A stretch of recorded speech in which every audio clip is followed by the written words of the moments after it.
श्री कृष्ण ने अपने मुकुट में मोर पंख धारण क्यों किया? एक बार एक प्यारा सा मोर भगवान श्री कृष्ण का परम भगत था।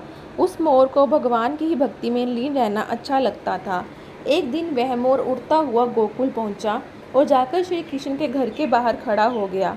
वह मोर श्री कृष्ण की एक झलक पाना चाहता था। वह श्री कृष्ण जी का आशीर्वाद लेना चाहता था। अब हर दिन उसकी ये आदत बन गई थी, वे उसको कान्हा के घर के आगे जाकर ही बैठना है। मोर हर दिन भजन गाता था, लेकिन श्री कृष्ण मानो जैसे उसके भजन को अनदेखा कर देते थे।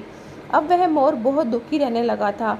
यही नहीं, वह सोचता कि प्रभु उसको अनदेखा क्यों कर रहे हैं। उसने ऐसी कौन सी बड़ी गलती करती थी जिसके कारण भगवान उससे नाराज थे। अब एक साल पूरा बीत गया, लेकिन अब भी श्री कृष्ण ने मोर के भजन पर कोई प्रतिक्रिया नहीं दी थी। आखिरकार एक दिन मोर थक हार कर जोर जोर से रोने लगा।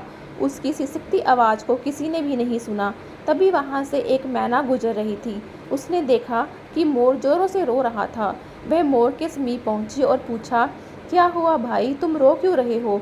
मोर ने कहा, अब मैं क्या बताऊं बहन, दरअसल मैं बहुत दुखी हो गया हूँ। आज पूरा एक साल हो गया है मुझे यहाँ आते हुए, लेकिन श्री कृष्ण ने एक बार भी पलट कर नहीं देखा मुझे। पता नहीं मुझसे क्या गलती हो गई है। मैना बोली, भाई तुमने कोई गलती नहीं की है। मुझे पता है कि तुम दुखी हो। मुझे लगता है कि तुम्हारे दुख को राधा रानी ही दूर कर सकती हैं। चलो मैं तुम्हारे साथ राधा रानी के घर बरसाना ले चलती हूँ। फिर वे मोर और मैना बरसाना की ओर निकल पड़े। बरसाना पहुंचकर मोर और मैना राधा रानी के घर के बाहर पहुंचे। मोर ने बरसाना में आकर भी श्री कृष्ण जी के लिए भजन गाया, जबकि मैना ने राधा जी के लिए भजन गाए। जैसे ही राधा ने श्री कृष्ण जी का भजन सुना, वह भागी दौड़ी हुई बाहर आ गई। राधा जी ने मोर को अपने हाथ में उठा लिया। वह मोर को सहलाते हुए प्यार करने लगी। राधा रानी ने पूछा, मोर तुमने बहुत प्यारा भजन गाया, तुम कहाँ रहते हो और मेरे घर के आगे क्या कर रहे हो? मोर बोला, राधा रानी मैं श्री कृष्ण का भगत हूँ। मैं एक साल से कान्हा के भजन गा रहा हूँ, लेकिन उन्होंने मुझे एक बार भी नहीं देखा। यहाँ तक कि जब मुझे प्यास लगी तो भी उन्होंने मुझे पानी तक नहीं पिलाया। ऐसा कहते हुए वह मोर फिर से रोने लगा। राधा रानी ने कहा, प्यारे मोर तुम रो मत। अगर तुम्हें श्री कृष्ण का आशीर्वाद चाहिए तो तुम ऐसा करो कि तुम श्री कृष्ण के भजन की जगह राधा रानी का भजन गाकर देखो। हो सकता है ये सुनकर श्री कृष्ण खुद ही चलकर तुम्हारे पास आ जाएं। मोर और मैना ने राधा रानी की बात को सही माना। अब वह दोबारा गोकुल की ओर उड़ चले।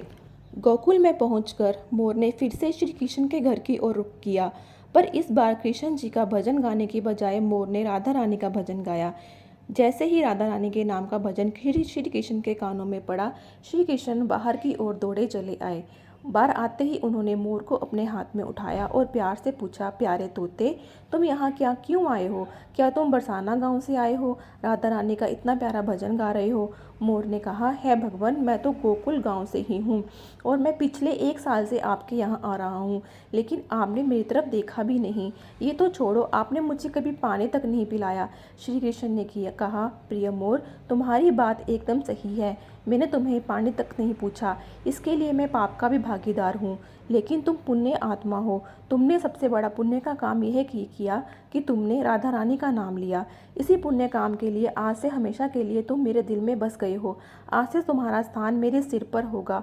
फिर श्री कृष्ण ने मोर का एक गिरा हुआ पंख उठाया और उसे अपने मुकुट पर लगा लिया। बस उसी दिन से लेकर आज तक हम सभी मोर पंख को एक पवित्र मानते हैं। जय श्री कृष्ण।